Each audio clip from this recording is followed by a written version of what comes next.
Aujourd'hui, on se retrouve pour la TLR News numéro 22, toujours en compagnie de Basile Baraka, Sylvester Lefort, dans la Rouva.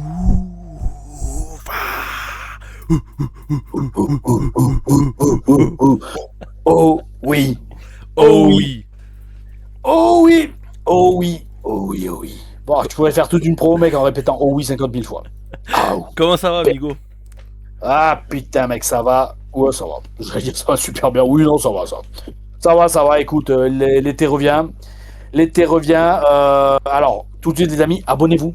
Abonnez-vous à la chaîne, les amis. Ouais. Allez-y, n'hésitez surtout pas, les gars. Ouais, pour la première fois de l'histoire de toute la chaîne, j'ai fait une analyse, je vais pas dire approfondie, je vais pas avoir cette prétention, mais j'ai fait une micro-analyse des statistiques de la chaîne. Et il y a un spectateur sur trois, espèce de bande de petits cachotiers, qui n'est pas abonné. 33% des spectateurs sur chaque vidéo, en moyenne, ça aussi entre 30 et 33%, n'est pas abonné. Alors les amis, un petit clic, oh oui, parce que depuis l'époque des TLR Reviews, je disais quand on atteignait 10 000, je poste la vidéo de Becky que j'avais filmée dans mon appart où elle voulait pitcher Sister Abigail. Je peux le dire maintenant vu que la gimmick est totalement morte, vu qu'il y a eu une vague de licenciements. Oui. Et cette vidéo, je l'ai sur mon bureau là, justement, je l'ai sous les yeux. La vidéo s'appelle Sister Abigail et c'est Becky qui voulait pitcher. C'est une excuse.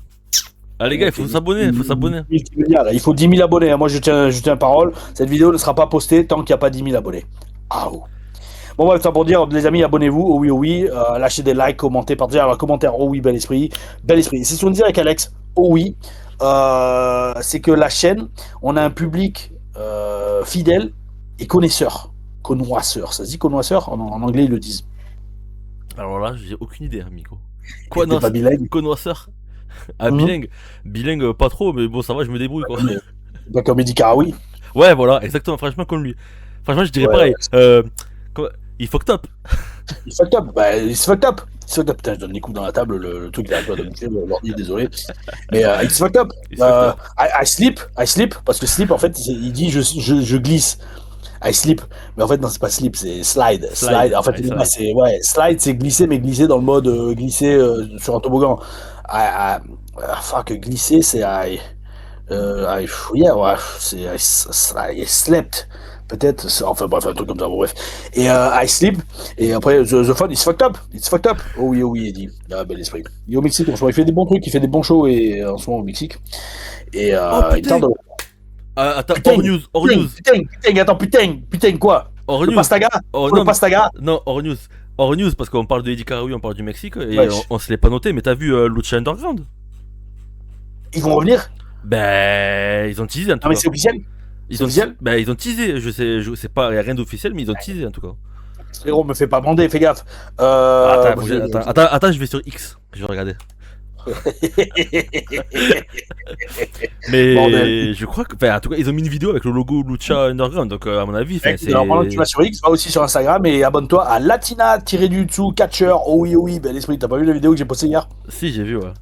Avec Jade, j'ai commencé, on en a tourné plein pendant les vacances, on a tourné 5, 6.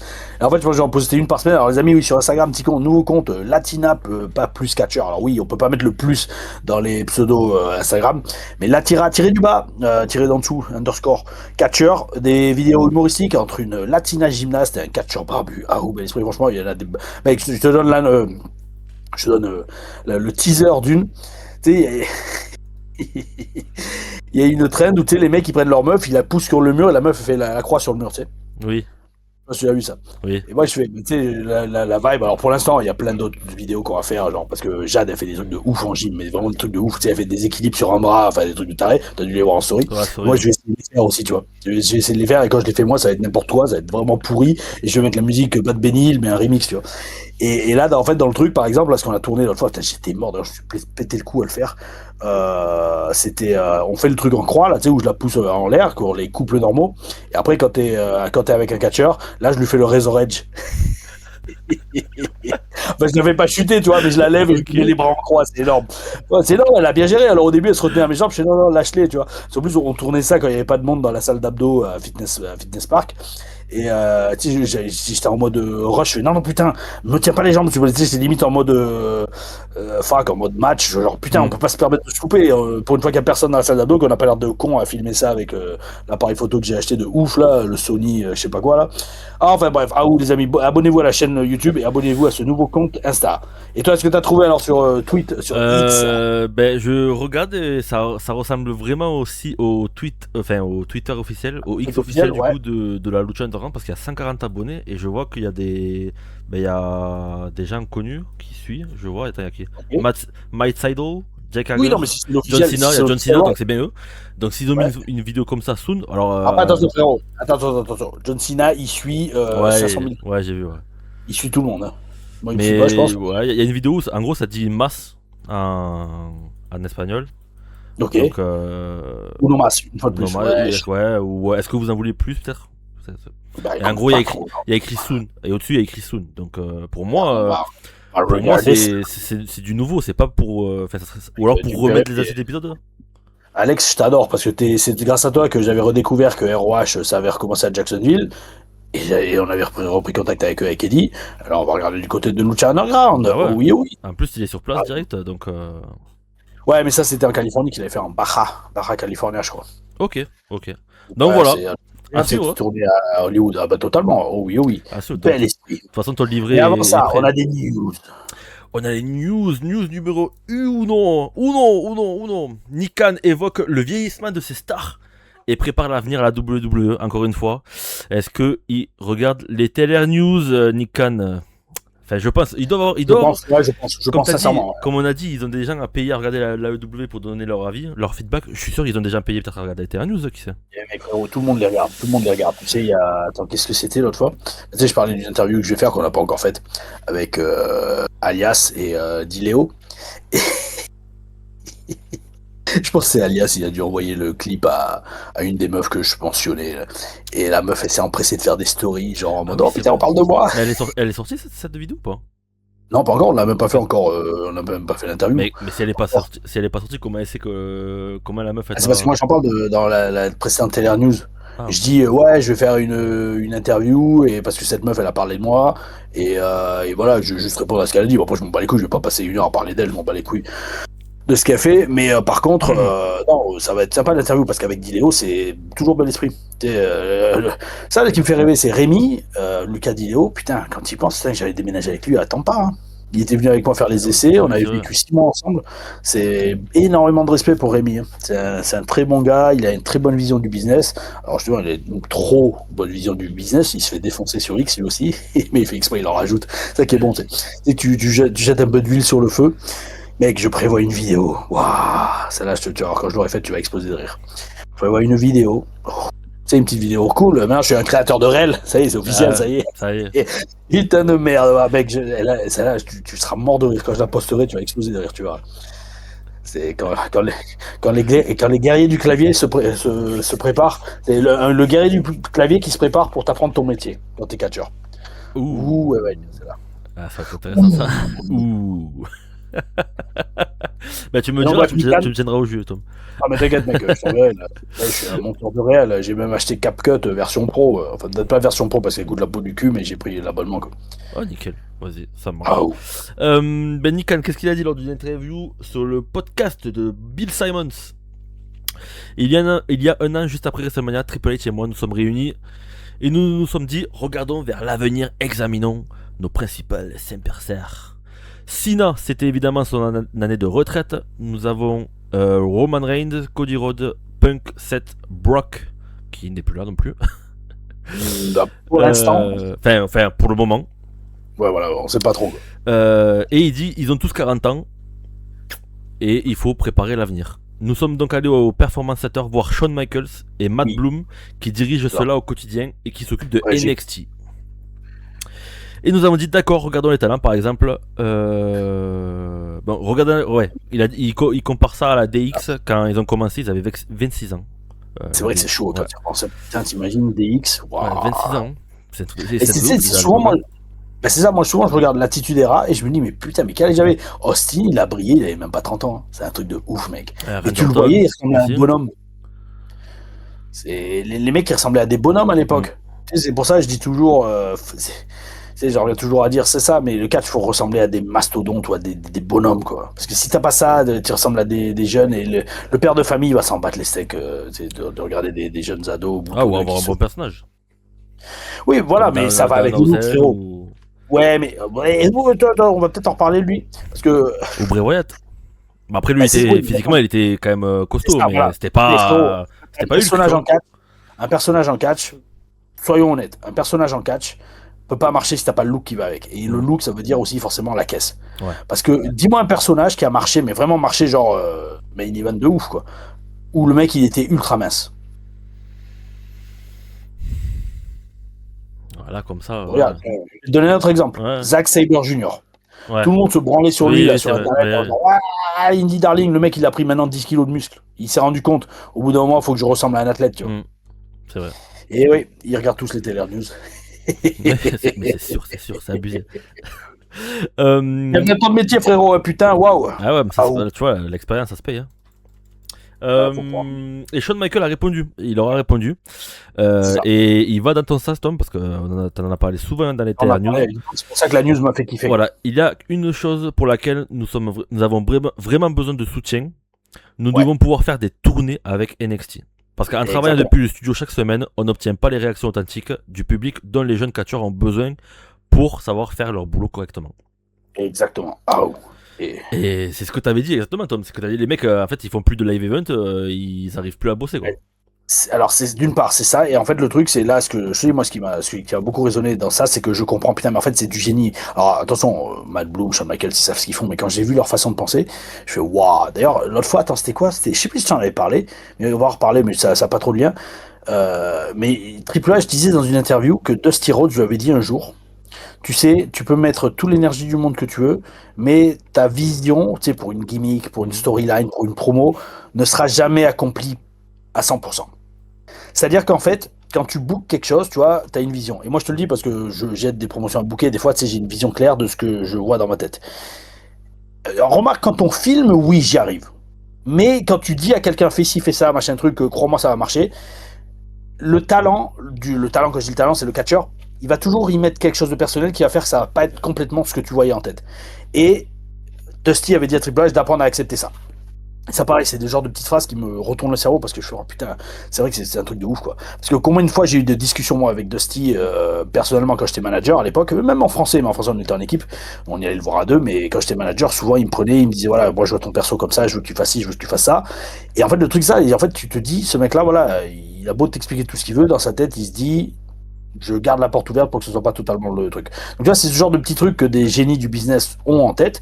Et là, que Shawn Michaels et Matt Bloom disent à Nick Khan, mec, on a besoin de tourner à travers tout le pays. Pourquoi? C'est parce qu'en fait, c'est pas juste une question de live event, c'est une question que quand tu catches tous les jours Performance Center, nous c'était Full Sail qui était à 15-20 minutes du Performance Center, le public est toujours le même. Le public est toujours le même, donc ils te connaissent, ils savent ce que tu fais. T'as rien à faire, tu vas faire réagir. C'est une autre histoire, frérot. T'es en Floride, ok, cool, t'es over auprès du public de Floride. Tu vas en l'état de Washington, c'est-à-dire à Seattle, là-bas en haut, à l'opposé du pays. Là, c'est autre chose d'être over avec eux. Pareil, tu vas au fin fond de la Californie où le style de catch est différent. Tu y vas, c'est pareil. New York, c'est pareil. Tu vas au milieu du pays, puis au milieu nulle part, l'Ohio. Et c'est ça qu'en fait, c'est quand les catcheurs apprennent à bosser toutes les foules possibles, être over, de conquérir, être over avec toute n'importe quelle foule, c'est là que tu t'apprends vraiment le métier. Et donc, voilà que ça m'a fait, ça m'a presque fait bander cette news. Oh oui. Bah écoute, tu viens de finir ce qu'a dit Shawn Michaels parce qu'il disait qu'en gros, il faut savoir réagir. Il faut savoir réagir à n'importe quelle situation. Et il prend l'exemple de Randy Orton à Saint-Louis qui était censé être le méchant, mais qui se faisait acclamer. Et donc il faut savoir réagir à ce moment-là, quoi. Totalement. Et ça, je te dis, moi, j'ai eu la chance dans ma carrière de l'apprendre à la WS très tôt. C'est qu'en fait, mec, tu peux avoir un match de ouf le vendredi soir, et le lendemain, le samedi, le même match, il va pas avoir la même réaction, ou alors tu vas être détesté au lieu d'être acclamé. Et c'est ça il faut catcher. Faut faire le maximum de shows possible. Il n'y a que ça qui te donnera vraiment l'expérience. Et aujourd'hui, c'est dur. Hein. À part si tu bosses en Angleterre ou tu bosses sur certaines promotions tous les jours. En France, tu catches peut-être une fois par semaine dans le meilleur des cas. Mais même ça, c'est pas assez. Je dis, moi, quand j'y repense, j'avais l'immense chatte de catcher 3 fois par semaine avec la WS. D'ailleurs, j'ai mis une TLRM où il y a 2 shows d'affilée. Enfin, pas 2 shows d'affilée, mais 2 shows. Il y en a un qui avait été coupé là au milieu. Et t'imagines qu'en fait, quand j'y repense, j'ai dû filmer même pas un tiers de mes matchs à la WS, quoi. J'ai dû faire une centaine, presque une centaine de TLRM, et ouais, j'en ai filmé que le tiers, quoi. Enfin bref, c'est comme ça. Ah oui, quel esprit. Comme le petit tiers, excuse-moi, je te coupe, comme le petit tiers d'abonné qui est pas abonné. Alors les amis, abonnez-vous. Ah ouais. Et bon, après pour finir la première news, il s'astique un peu en disant regardez, depuis qu'on a fait ça, on a Oba, Trick Williams, Javonte Evans. Ouais. Sauf que bon, c'était quand même, ils étaient là quand même avant TKO, il me semble. Donc oui, c'est clair. Ouais, mais bon, après de l'autre côté, est-ce qu'ils ont vraiment appris à bosser grâce à ça? Peut-être en tourant, oui, en tournant des tournées, quoi.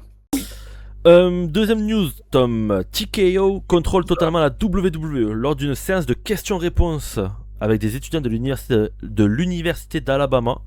Le dirigeant de TKO, Mark Zafiro, a affirmé que TKO... Shapiro, c'est pas Shapiro? Shapiro, j'ai dit quoi? Zafiro, j'ai dit? Sapiro, ouais, c'est ça. Ouais. A affirmé que TKO a un contrôle total sur les décisions créatives de la WWE.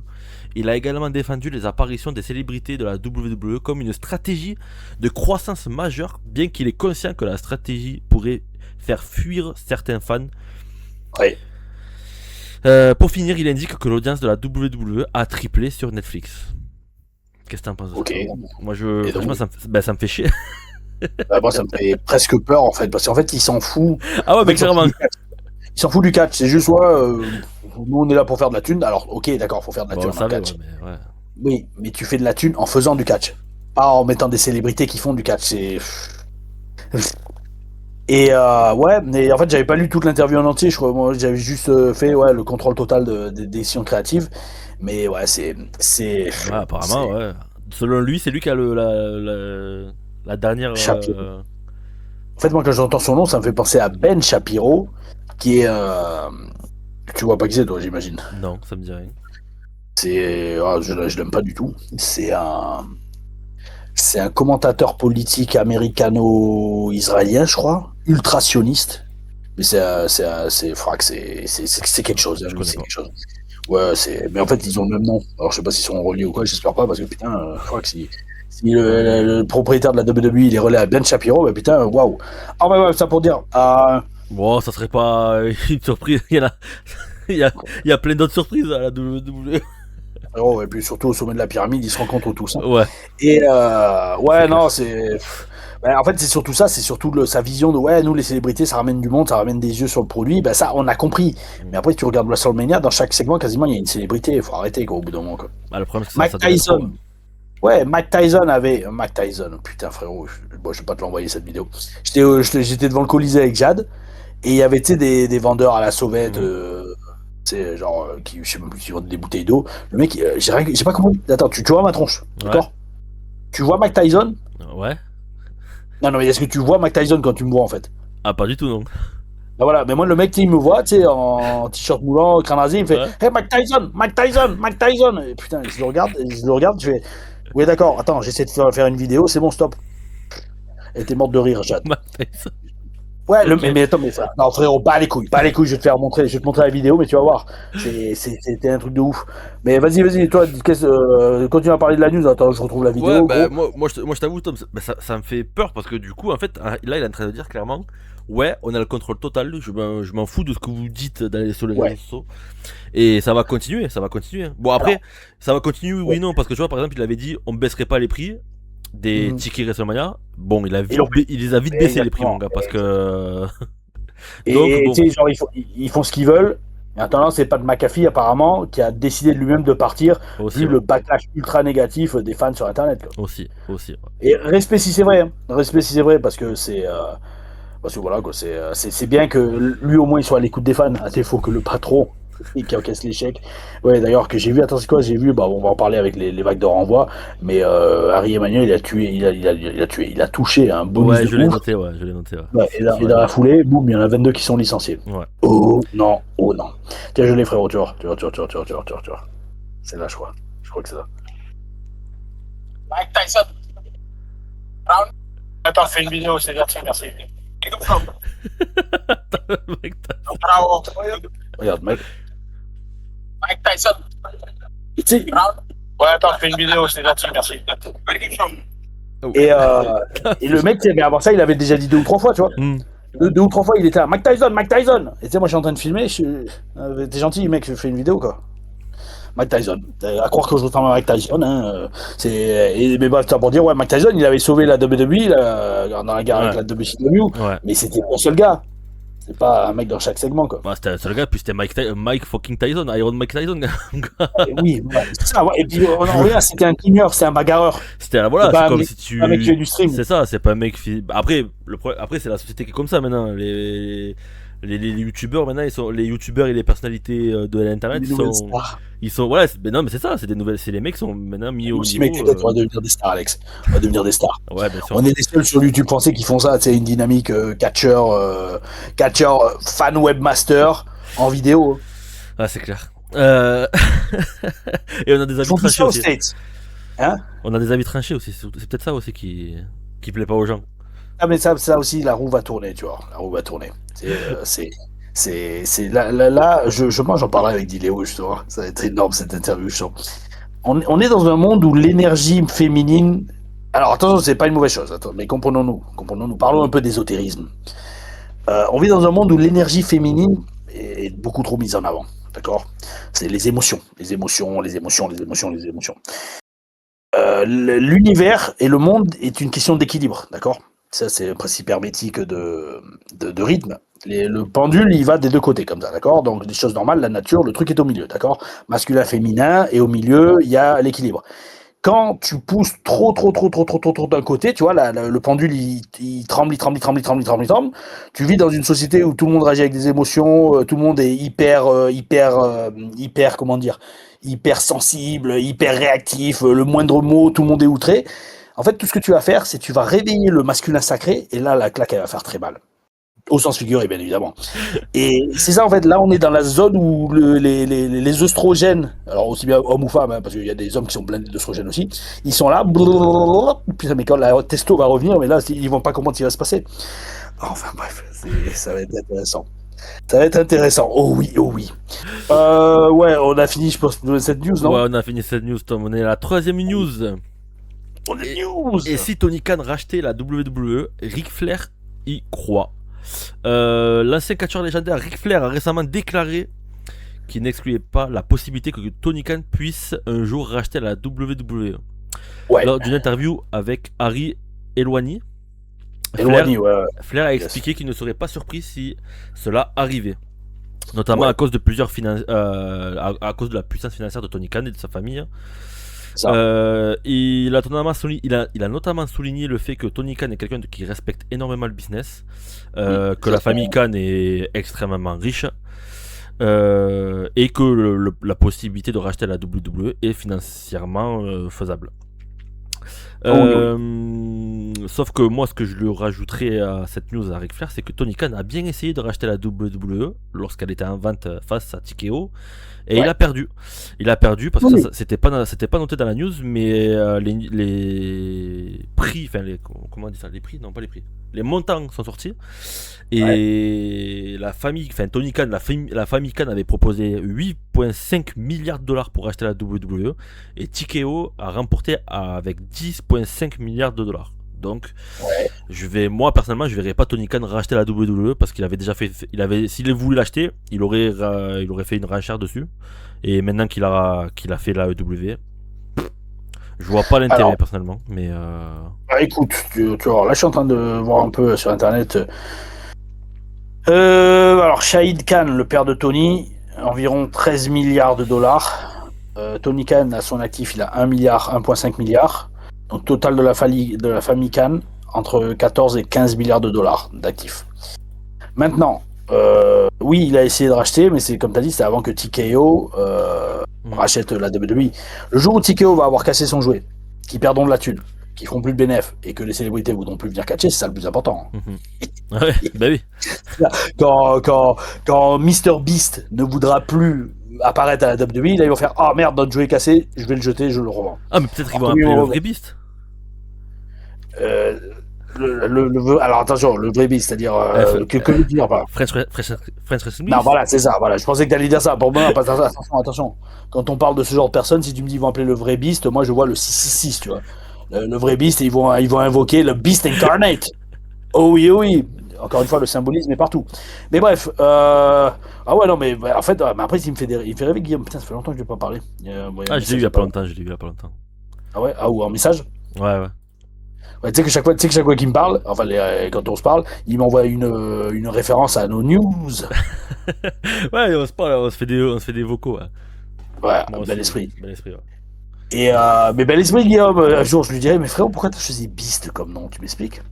Bon, enfin bref, peut-être qu'il y a des mots de passe quand tu les utilises, tu mousses automatiquement sur Internet. Je vais changer le nom de ma chaîne, je vais m'appeler Tom Larue Beast, peut-être ça va marcher, tu vois. Ou alors je vais mettre Tom Larue Face 666, peut-être ça marchera aussi, tu sais, je vais me cacher un œil et je vais faire un triangle avec un œil dedans, bon, remarque, ça je l'ai tatoué sur mon corps. Pas comme Batista, j'ai pas le truc des Illuminati, enfin le truc du dollar, là, tu sais, en plein milieu de la poitrine, il m'a fait rêver, lui. Enfin bref, et en parlant de gars plein d'œstrogènes, et ouais, donc ça pour dire... Ah putain. Ouais, et donc le jour où TKO ils auront cassé leurs jouets, bah en fait, frérot, ils seraient capables de revendre la WWE à 5 milliards. Et pour ça, Tony Khan, il se jette dessus. Ah, tu Pourquoi? penses? Parce que... Ben oui, parce que c'est un fan, je pense, sincèrement. C'est un fan, il adore ouais, mais le catch. il a monté son propre business. Mais putain, frérot, il possède les deux. Ouais. Il possédera les deux. T'imagines, il possédera les deux, il possédera toute la bibliothèque WWE. Fuck. Et je sais pas, peut-être imagine, il rachète et il dit à Shane McMahon, vas-y, reprends le flambeau, fais ton bise. Et on fait une concurrence loyale. Je sais pas. Ah, mais il avait essayé déjà ça, Shane McMahon. Oui, il avait rencontré Shane McMahon en plus. C'est ça que je comprends pas. Enfin, Shane McMahon, ça a l'air d'être... Je l'ai jamais rencontré, mais ça a l'air d'être une très bonne personne, tu vois. Je pense pas qu'il. Oh non, c'est là tout ce que j'allais dire. Wow. Ouais, je sais pas. Ah, moi, j'allais te dire, toute la famille McMahon, ils ont l'air tous chelous. Franchement. Shane, ça a l'air d'être le moins chelou, d'ailleurs, c'est peut-être le seul qui est pas resté dans le catch. Ouais, je sais pas. Après j'allais te dire, ça, il y a tellement de thunes, tu vois, à partir du moment où les gens ils se parlent plus parce qu'il y a de la thune, c'est pas de la famille, c'est pas une famille pour moi.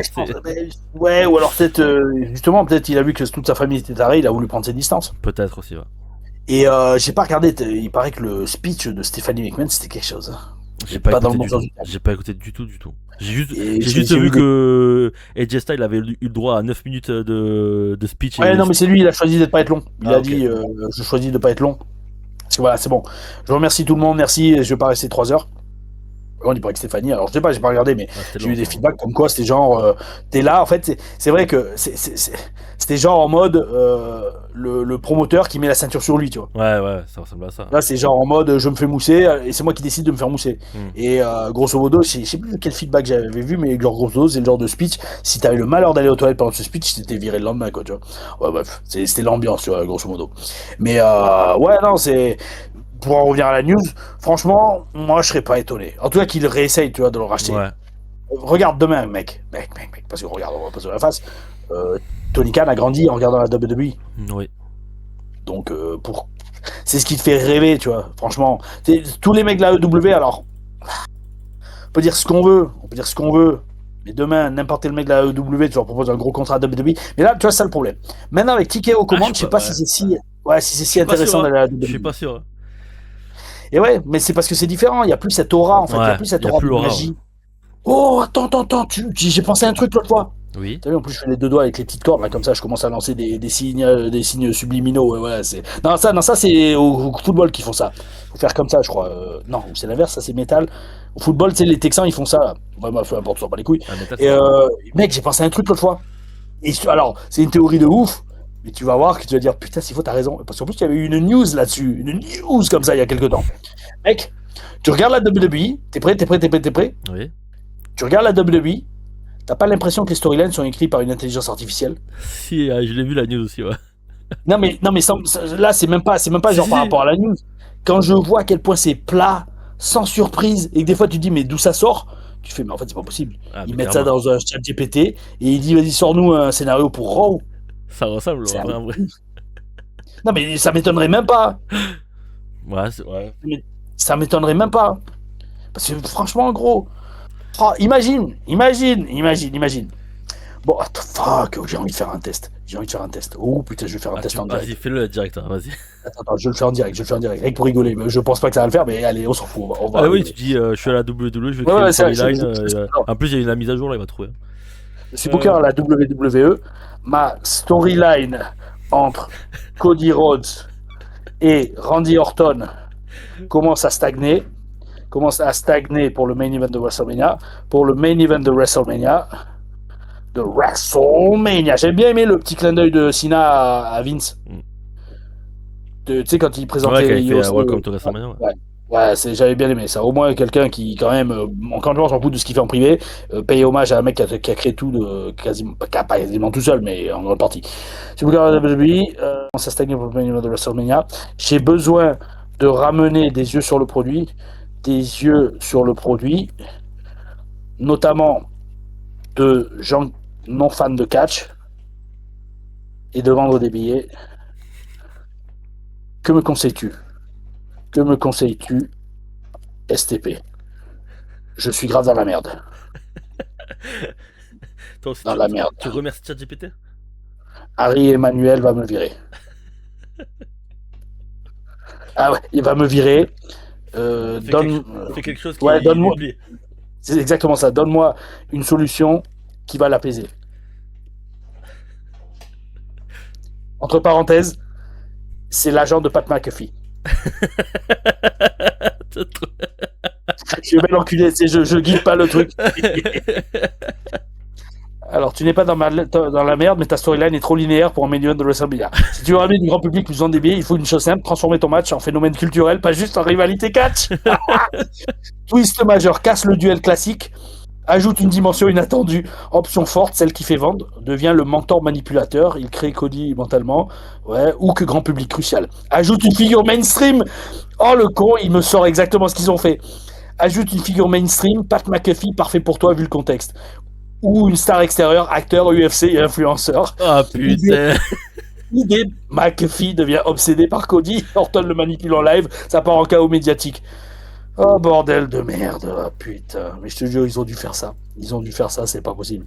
Segment choc à faire absolument. Segment clé pour sauver ta storyline. Pendant Cody pense signer le contrat, lumière c'était une vidéo Orton qui part à une version jeune de Cody. Je t'ai laissé gagner, coupe, mais mec, même ça, ils l'ont fait parce qu'avec les habits de Cody jeune. Mais c'est exactement ça. C'est exactement ça, mec. Oh putain, et là, on peut vraiment faire un truc légendaire. Ah mais mec, demande la rivalité Cody Punk là, où est-ce qu'on va y aller? Ça se trouve comme ça tu le dis. Non mais ça par contre, mais c'est un truc de ouf mec. Les gars, les Taylor News ont fait des trucs en direct de ouf. Putain de merde, fuck, les mecs ils font ça. Ça quoi. Putain. Mais après attention, j'ai guidé le truc. Ouais, t'as guidé le truc quoi. L'agent de Pat McAfee, mais fuck. Oh putain. Waouh. Truc de ouf. Qu'est-ce que j'ai vu un fan là qui disait. Alors pour annoncer la rivalité Cody contre Punk à WrestleMania de l'année prochaine. Grosso modo, là t'as un triple threat entre Cody, Punk et Reigns à SummerSlam ou un truc comme non, c'est pas Reigns, Cody, Punk et je sais plus qui à SummerSlam. En fait, Cody il passe heel, il garde le titre. Punk il gagne le Rumble et Punk affronte Cody WrestleMania dans le main event pour le titre et Punk finit enfin sa story. Et devient champion dans le main event de WrestleMania pour la fin de son contrat WWE. Why not? Ça pourrait le faire. Avec un Cody Rhodes Hills, là ça passerait contre CM Punk. Et ça ferait des bonnes promos, je pense. Ouais, je pense. Ouais. Oh oui. Bah après, attention, demandons au ChatGPT ce qu'il en pense. Ah, on demandera. Ah putain de merde, fuck. Ah putain. Ah, c'est un truc de fou quand même. C'est vraiment mais mot pour mot, mec. Le truc de la le truc des Cody jeunes ou des souvenirs. Oh, mais mec, c'est exactement ce qu'il y avait à WrestleMania. Putain de merde, va. Et fuck. Et là, on va s'éclater sur la miniature. Ah ouais. La miniature, je vais mettre Triple H qui tape sur ChatGPT quoi faire pour prochain Raw. Ah putain de merde. Et tu vois s'ils ont rentré la liste des catcheurs virés dans ChatGPT avant de les faire ou quoi là? Ah, je sais pas. Quel catcheur devrions-nous libérer de leur contrat? Mec, mais non. Ouais, je sais pas. Ah, t'imagines? Ah, mais mec, t'imagines? Je suis sûr qu'il doit avoir un fichier Excel avec tous les noms, prénoms. Il le rentre dans ChatGPT avec le nombre d'apparitions de télé, le nombre de. Et là, il dit, vas-y, donne-moi ça 22, il faut que je les vire. Oh. Exactement. Ah, mais à ce niveau-là, les mecs. Quand même pas. Mais toutes les entreprises vont être gérées comme ça dans le futur. Hein. Voilà. Ouais. C'est horrible. Passons à la news suivante, Tom. Essayons d'égayer notre journée. Ou pas, parce que justement, on va parler des licenciements. C'est ça, c'est pour ça que je faisais la transition. Transition, Tom. TKO vient de licencier 22 superstars à la WWE. Pendant que le PDG Harry Emanuel a été remercié, enfin a été payé en 2025 67,4 millions de dollars. Ça fait un bon petit salaire ça pour un an quand même. Surtout que j'avais vu, je sais pas si tu l'as dans la news, mais grosso modo il y a un des gars qui dit que tous les salaires réunis des mecs d'NXT qui ont été virés, ça faisait même pas le 10e du salaire de Roman Reigns. J'avais vu le billboard là je crois que c'était quoi le top 4 ou 5 de TKO là. Les mecs ils avaient des salaires à l'année, laisse tomber. Tu te souviens, c'est même pas salaire, c'était des bonus ça. C'était pas de salaire. Je pense qu'on avait parlé. Tu te souviens de ce qu'avait dit Vince McMahon à The Rock quand il avait demandé une augmentation de salaire pour son nouveau contrat et qu'il voulait 2 fois plus que Stone Cold? Oui, il avait fait partir avec les... Là, sur la route, pendant 3 mois sur la route avec le service budgétaire. Ça franchement c'est pareil, c'est le genre de truc que j'aimerais trop apprendre à comprendre comment ça marche parce que payer Roman Reigns 12 millions pour ce qu'il fait comme date... il a un part-time. Je dis pas qu'il les mérite pas, je sais pas du tout. Mais je voudrais savoir pourquoi il les mérite en fait. Après je sais pas. Après je sais pas. Est-ce que, enfin, j'ai pas vu le avec quoi tu peux le comparer en fait. C'est ça le truc. Sur quoi tu te bases pour payer 12 millions Roman Reigns? Est-ce que c'est vente de t-shirts, pay-per-view? Il y a plus de pay-per-view. Les contrats commerciaux, s'il y en a, je sais pas, mais 12 millions c'est balèze. Hein. Faudrait voir l'équivalent. Enfin, faudrait voir par exemple. Oui, parce que maintenant Seth Rollins qui est lui tout le temps là. Non, mais lui il fait pas 12 millions Seth Rollins. Hein. Il fait pas je crois que Becky gagne plus que Seth Rollins, il me semble. Hein. Ah ouais, je crois. Il m'a semblé lire ça. Roman Reigns, Randy Orton gagne pas mal, 6 à 10 millions, je crois. Cody. Je crois. Il faut 3 jours la grille. Il faudrait comparer face à Cody par exemple, qui est vraiment tout le temps là, Cody. C'est ça, et qui est aussi, comme Roman Reigns, normalement la tête d'affiche de la WWE. Enfin, qui est vraiment le visage de la WWE, quoi. Écoute, frérot, notre meilleur ami, le scripteur de Raw, ChatGPT. Alors, grille des salaires, WWE. Estimation de la grille des salaires. Bon, ça, je m'en fous, moi, je veux une liste. Liste des higher paid. Et ça devient le podcast de Joe Rogan, tu sais, on cherche des trucs en même temps, quoi. Bel esprit de Joe Rogan. Ouais. Alors, je continue tant que tu cherches. Contrairement à ce qu'il a été dit sur internet, il ne s'agit pas de coupure budgétaire cette fois-ci, mais bien pour laisser de la place à de nouveaux catcheurs et catcheuses sur le roster. Coupure budgétaire. Oui, grosso modo, tu enlèves des salaires pour les donner à d'autres, donc c'est des coupures budgétaires. C'est ça. Alors regarde. Ouais. Dis-moi. Ouais, vas-y. Non, là, alors, ce qu'ils ont l'air de dire. Ah ouais, ok, d'accord. Donc Roman Reigns, 12 à 15 millions par an environ. C'est des estimations. Pardon. Cody Rhodes, 10 à 12. Okay. CM Punk, CM Punk, 10 millions par an. The Rock, plus de 20 millions, mais bon, voilà, c'est le patron. Seth Rollins, 7 millions à peu près. Drew McIntyre, environ 8 millions. Ça, c'est mérité. Bravo, bel esprit, parce que que Drew fasse de l'argent, tant mieux. Bravo. Randy Orton, entre 4 et 7 millions. AJ Styles, il faisait 3 millions à peu près. Kevin Owens, 2 à 7 millions, selon les contrats. Ok. Becky, 5 millions. Logan Paul, 2 millions à peine. Ouais, mais lui, il va avoir les contrats publicitaires qui doivent lui raconter. Lui, il avait la pub sur le Prime. D'ailleurs, ça existe toujours, Prime? Ouais. Longtemps que j'ai pas vu le logo sur un show de WWE. Ouais, Lesnar, il était à environ 5 millions. Ouais, enfin bref, voilà, tu vois, mais regarde, même ça, Reigns entre 12 et 15 millions, parce qu'il faut un retour sur l'investissement, tu vois, je veux dire, c'est ça le truc, c'est, tu payes quelqu'un, mais tu payes quelqu'un parce que, non seulement parce qu'avec ce qu'il te rapporte, ça te permet de le payer, et parce qu'il te rapporte plus aussi. Chaud, je sais pas, je serais très curieux, mais bon, bref, en fait, c'est même pas la news, donc TKO licencie 22 talents, ouais, c'est, en fait, c'est surtout la news d'après qui m'a fait, entre guillemets, rêver, Bully Ray qui reste fidèle à lui-même, mais, ouais, après les licenciements, ça, de toute façon, après WrestleMania, c'est toujours le cas. Hein, même nous à l'époque, c'était Scary Friday, comme ils disent. Scary Friday, ouais. Tu vois, ouais. Mais tu vois, là où c'est bizarre, c'est que les pay-per-view ne payent plus comme avant, de ce que j'entends. Hein. Avant WrestleMania, c'était un gros chèque pour tous ceux qui participaient. Maintenant, t'as quasiment plus trop de différence sur Netflix, donc c'est gratuit. T'as plus de, les gens ne payent plus en plus pour regarder WrestleMania. WrestleMania, c'est limite c'est une émission limite gratuite maintenant, surtout que sur ESPN, c'est gratuit, tu vois. Donc le truc, c'est, je sais pas si les salaires sont élevés, mais là, quand ils disent genre ouais, c'est pas des coupures budgétaires, yo les amis, arrêtez quoi. Arrêtez, surtout que. Ouais, vas-y. Non, mais je disais que je crois que c'est à cause de ça que Neville s'est barré aussi de la WWE. Parce que je crois que c'était à cause de WrestleMania 30. Ouais, entre autres. Mais après, Neville, c'est un gars qui a des baloches. Lui, parce que, c'est quelqu'un qui parce que je crois qu'il avait fait le premier match, le pré-show. Ouais. Et en gros, le pré-show, c'était pas compté comme si tu avais participé à WrestleMania.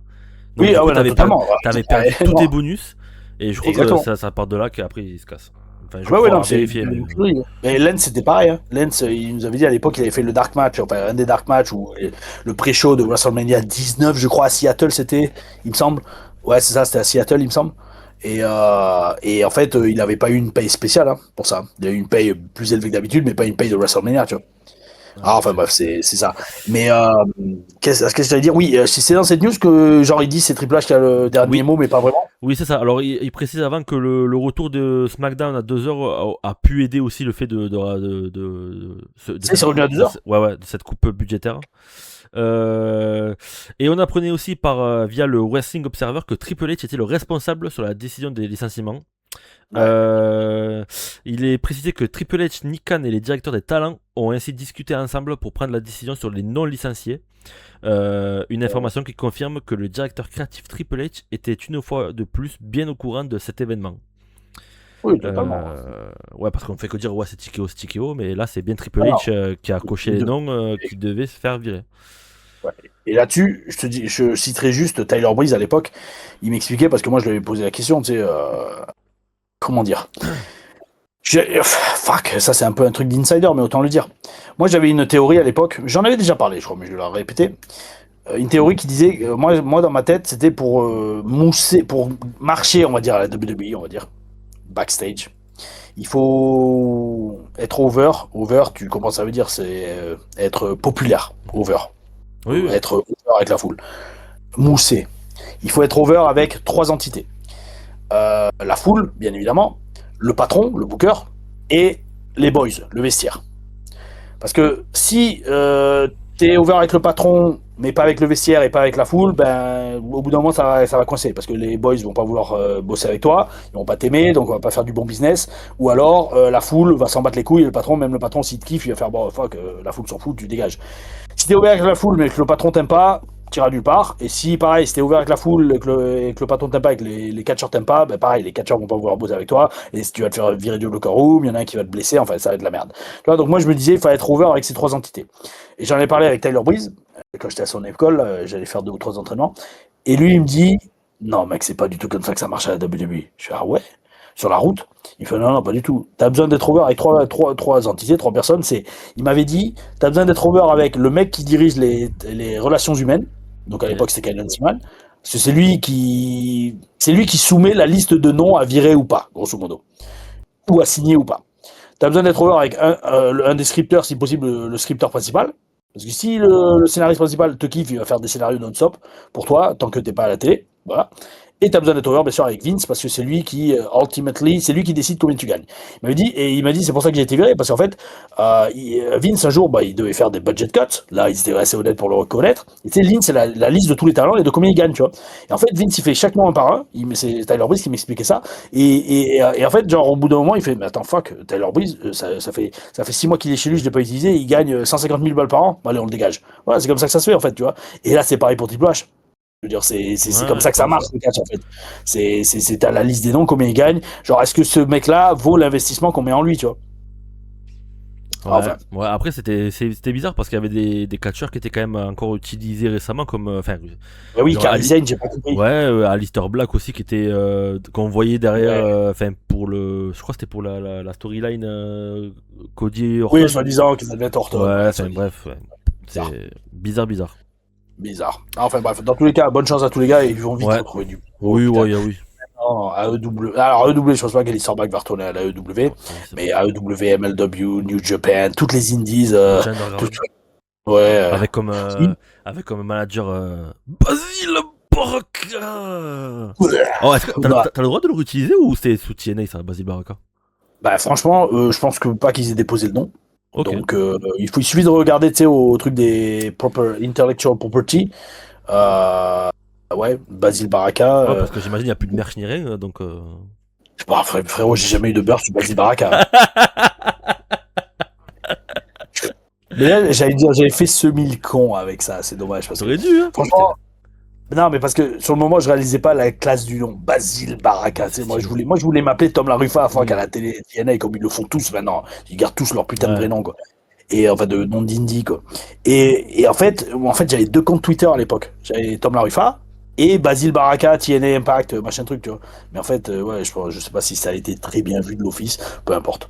Ah, oh. Dernière news, Tom. News. Bubba Ray Dudley. Sans filtre. Dans ce business, tu passes ou tu dégages. Ouais. Donc j'ai un petit peu raccourci la news que tu m'as envoyée. Ah ouais, Bubba Ray explique qu'il ne donne aucun conseil aux talents de la WLFJ qui ont été libérés, estimant que leur opportunité est déjà passée. C'est ça, grosso modo, vous êtes plus là, je vais pas perdre mon temps à vous aider, quoi. Vous avez merdé, frérot, t'inquiète pas, parce qu'en fait j'ai bien lu son message, tu vas comprendre. Pourquoi je t'ai envoyé cette news. Il fait grosso modo, si vous étiez resté 1 heure de plus après les entraînements, ou que vous auriez si vous aviez pris le boulot plus au sérieux, vous seriez encore là.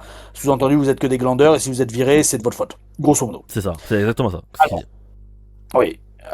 Dans un sens, il a raison.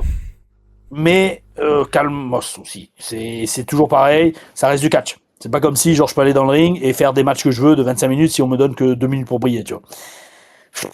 Et, en fait, franchement, avec le recul, alors en fait c'est ça. Sur papier, il a raison, mais dans les faits, il a vachement tort. Je pense parce que c'est ouais, et puis même tu peux toujours dire à un catcheur, c'est de ta faute si t'es pas booké, t'es pas assez bon.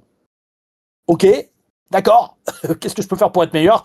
Ah ben, je sais pas, c'est à toi de trouver. D'accord, parce que moi c'est littéralement ce qu'on me disait au bout d'un moment là-bas à NXT, c'était magnifique. Mais et après d'un autre côté, tu vas voir un autre gars qui fait, mais écoute, parce que c'est littéralement ce que Regal m'avait dit. Il me dit, toi, il faut juste que les scripteurs te trouvent quelque chose, parce que tout ce que tu fais, tu peux bien le faire, mais il faut juste que les scénaristes te trouvent quelque chose. Ah, d'accord, ok, je fais comment? Continue à leur envoyer des idées chaque semaine. Ok, d'accord, et après tu leur envoies des idées, il les donne à quelqu'un d'autre. C'est ça, c'est le mindfuck. C'est le mindfuck, le baisage de cerveau dans lequel des fois, tout le temps, la WWE te ramène. Ouais, non, enfin, c'est comme ça. Mais tu vois, et le discours de Bob Ray, c'est exactement ce que les coachs vont te dire. Après, attention, il joue son rôle de heel aussi. Mais tu vois, Bob Ray. Frérot, c'est exactement ce que j'allais dire, mec, on est connecté. Non, Matt Bloom, il est cool. Matt Bloom, il est moins à l'ancienne. Non, par contre, mais frérot, ça, Bully Ray, c'est une version un peu polie, on va dire, polie en mode, tu sais, arrondi, tu vois, de Bill DeMott. Bill DeMott, c'est Bully Ray x2. Bill DeMott, c'était Bully Ray x2, sauf que, en fait, c'est Bully Ray, et en plus, il venait, il te mettait une claque derrière la tête quand il te disait ce qu'il venait de dire, quoi, tu vois. Ouais. Tu sais, Bill DeMott, alors moi je redis, alors attention, parce que Bill DeMott il s'est fait virer par rapport à Twitter, tu sais, justement, les gars du clavier et tout. Not a big fan de ça en fait, parce que en fait ils se sont tous, tu sais, face à lui ils disaient rien, et puis d'un coup ils ont commencé à vider leur sac sur Twitter, ils ont tous tout déballé, moi tu sais quand t'as un problème t'en parles face à face avec le mec. D'ailleurs moi souvent j'ai eu des réunions avec Bill DeMott en face à face, tu vois, et je lui dis clairement, alors je n'ai pas dit qu'ils avaient un problème avec moi, mais je lui dis clairement, écoute Bill, je sais que comment j'avais dit ça? Ouais, je sais que je me suis blessé dès le début, je sais que j'ai de la hit avec tout le monde. Par contre, j'aimerais vraiment, s'il vous plaît, qu'on me donne une chance sur un show. Machin truc. Et puis bon, ça avait pris 4 mois, mais il l'avait fait au bout d'un moment. Tu vois, c'est ça, avec Bill DeMott, moi j'avais une réaction très ambiguë dans le sens que c'est vrai qu'en public, c'était un enculé, fini. Mais en privé, il était nickel. Il était pro, il fait OK, Sly, il n'y a pas de problème, je note ça et on va voir si on peut faire quelque chose. Et au bout d'un moment, même si ça a pris 4 mois, c'est que ça a pris 4 mois pour que les légionnaires aient une autre chance sur un show avec Marcus. Hein. On avait commencé à bosser sur l'équipe en septembre 2013. Notre premier match, c'était en décembre. Et encore, c'était même pas un match, c'est juste un segment où on chantait la Marseillaise dans le ring, on se faisait squasher par l'Ascension et Jason Jordan et Ty Dillinger, Sean Spears. Et quand c'est arrivé, à Tampa, les fans, ils étaient dégoûtés qu'on soit viré au bout de 3 même pas de 3 minutes, 30 secondes. Parce qu'en fait, on était tellement divertissants avec le drapeau français, à chanter la Marseillaise et à avoir de la hit, que qu'on se fasse squasher en 30 secondes, tu sentais qu'il y avait un froid dans la salle, genre une clim, comme on dit. Et enfin bref, mais ça, c'est parce que 3 mois avant, on avait demandé à Bill, est-ce qu'on peut avoir notre chance sur les shows en équipe? Parce que Dawson s'était flingué le genou, Rousseff, il était passé avec Lana, et moi, j'étais là à manager personne. Et je m'entraînais tous les jours, j'étais guéri du genou. Enfin bref. Mais ouais, tu vois, c'est ça, c'est la mentalité de certains. Et bon, après, quand même, attention, Bouliré joue un rôle quand il fait ce genre de déclaration. Il reste en kayfabe, en vinaqueur, et il protège son spot à Legends and Future Greats. Il protège sa gimmick. Ouais, il veut pas se faire remplacer. Mais je redis, c'est le genre de discours qui serait capable de te sortir en tant que coach au Performance Center, tu vois. Donc encore une fois, force et courage à nos amis francophones qui sont là-bas. Ah oui. Ouais. Et bon rétablissement. Oh oui, bah pour règle. Ben voilà, Tom, on a fini. Bah je crois bien. Il n'y avait pas un dernier truc, non? Ah non, tu m'as dit c'était Lucha Underground. Et ouais, non, c'est bon. Non, bel esprit. Ah, bon, quand même 50 minutes. Ah, je pensais pas que ce serait aussi long. Ouais. Mais bel esprit. Bel esprit. N'oubliez pas de vous abonner encore une fois, on vous le répète. Parce que c'est quoi? Dika, t'as la vidéo sur Becky qui pitch, qui avait envoyé à l'office Sister Abigail. Et franchement, la vidéo, je vous le dis sincèrement, je vous le dis, je vinaque pas. Alors, je sais pas, essayer de créer 3000 comptes YouTube, je sais pas, pour atteindre les 10 000, mais je te jure. Hey, tu sais quoi, Alex, je vais te l'envoyer. Je vais te l'envoyer. Tu me l'as envoyé déjà. Ah, je te l'avais envoyé? Ouais. Ok. Je sais même plus. Moi, elle me donne des frissons quand je la vois. Franchement, elle est stylée. Elle est stylée. Elle est stylée de ouf, ça fait vraiment film d'horreur. Ouais. Et frérot, j'avais filmé ça avec mon iPhone à l'époque. Mec, tu vois, j'étais monté sur la table une des tables basses du salon que j'avais, que fois que j'ai peur qu'elle casse, je filmais de tout en haut, c'est comme une caméra de surveillance en fait. C'est un truc de ouf. C'est vrai que putain, je m'étais défoncé. Becky, elle était. Ouais, elle habitait juste en face de chez moi à l'époque. On était dans un complexe d'appartements. Elle habitait en face avec Joker Bray, qui gère la Over the Top Wrestling c'est ça, Over the Top, je crois, oui, en Irlande. Et ils vivaient ensemble. Moi, j'étais avec Joel Redman, Oliver Gray, premier champion par équipe NXT avec Neville. Et ouais, c'est ça. Et un soir, elle me fait, vas-y, on peut filmer le truc. Et moi, je lui ai dit, vas-y, bon, viens comme ça. Je lui ai donné des idées et tout. Et franchement, ultra stylé. Hein. Ah, elle est stylée la vidéo. 10 000 abonnés, les amis. Ouais. Ah, ouais, abonnez-vous. Je l'ai vu, vous pouvez, ça vaut le coup, les gars. Ça vaut le coup. Ah, oh oui, Alex, merci amigo. Merci à toi. Super pour nous faire des petites news. Qu'est-ce que je veux dire? Donc ouais, abonnez-vous, la nouvelle chaîne Latina Catcher sur YouTube, Instagram. Et enfin, qu'il faut toujours qu'on se fasse la vidéo sur les prises. Ouais. Putain, ouais. On essaiera de se la faire dans la semaine, tranquille. Ouais, ça sera moins long. Et voilà, et après, bon, ça tranquille, no rush, mais il y a le vlog. Yes, le vlog aussi. Tu vas arriver à le monter toi ou tu veux que je le monte moi? Non, c'est bon, je le finis là. Je le finis. Allez, ça marche. Oh oui. Bel esprit, les amis. Merci Tom, et on se dit rendez-vous bientôt. Ouais, bientôt, je vais demander à ChatGPT de me faire le scénario de la prochaine Taylor News. Ah ouais, mec, oh oui. Alors, tu demandes, donne-moi les 4 storylines pour 2026, pour WrestleMania 43. Ouais, si tu bookais la WWE, c'est quoi la carte de WrestleMania 43 en Arabie Saoudite. Voilà, sur une seule nuit. Il va te dire Braun Breaker contre CM Punk, il va te dire Braun Breaker contre Seth Rollins. Mec, ça n'a pas déjà été fait ce match? Faut trop le faire ça. Et on prend les paris. Vas-y. Wow. Merci. C'était la news, ça va être ChatGPT écrit les storylines de WWE. Je m'en fous, ça va être ça. On a la preuve. Ouais, on a la preuve. Oh oui, c'est encore les Taylor News qui vous donnent ça. C'est ça, s'il nous l'a sorti de ChatGPT, c'est que quelque part ça a été rentré déjà. Mais c'est exactement ça, mec. Mais c'est ça, c'est quelqu'un l'a mis. Mais bon, Tom, merci beaucoup. Merci à toi, gros. Vas-y, on se dit encore. Bisous, les amis. Abonnez-vous, likez, partagez, commentez. Oh oui, et gardez le bel esprit. Aouh.